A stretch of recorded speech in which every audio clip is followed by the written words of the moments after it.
ভাই আমি একটা কথা বলেছি, কথাটা ভাইরাল হয়েছে অনেক। মানুষ মানুষের অবস্থানকেই ভালোবাসে, মানুষ কখনোই মানুষের অন্তঃসত্ত্বাকে ভালোবাসে না।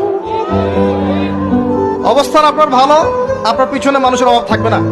আজকে আপনার ক্ষমতা আছে, পাওয়ার আছে, খ্যাতি আছে, ইত্যাদি আছে, মানুষ দেখবেন পিছনে ঘুরঘুর করছে, ঘুরঘুর করছে, এবং এরা কিন্তু সবাই সবার স্বার্থেই ঘুরঘুর করছে। এর বাইরে আল্লাহ পাক কিছু মানুষের মনে আল্লাহর পক্ষ থেকে মহব্বত দেন, এটা আলাদা বিষয়। আপনি মানুষকে সন্তুষ্ট করতে পারবেন না।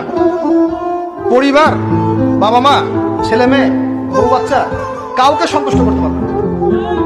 100% আপনি কাউকে সন্তুষ্ট করতে পারবেন না। সারা জীবন করে যাবেন, আপনার বিরুদ্ধে অভিযোগ থেকেই যাবে।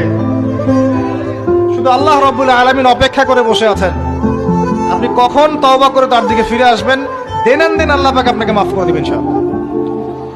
আল্লাহ পাক বলেছেন, শুনেন, ইল্লা মান তাবা, যে অনেক গুনাহ করেছে, শিরক করেছে, জিনা করেছে, মদ খেয়েছে, বিদআত করেছে, হারাম খেয়েছে, আল্লাহ পাকের অবাধ্য হয়েছে, নামাজ পড়ে নাই, যাকাত দেয় না, ইত্যাদি ইত্যাদি অনেক অন্যায় করেছে,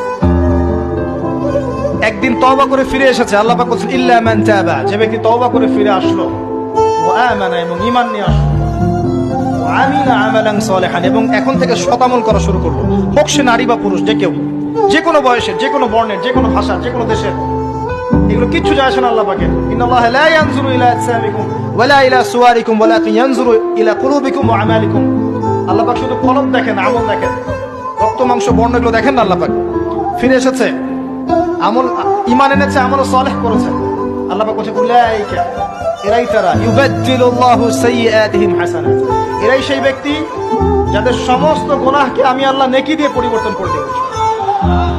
আল্লাহ অপেক্ষা করছেন আপনার জন্য।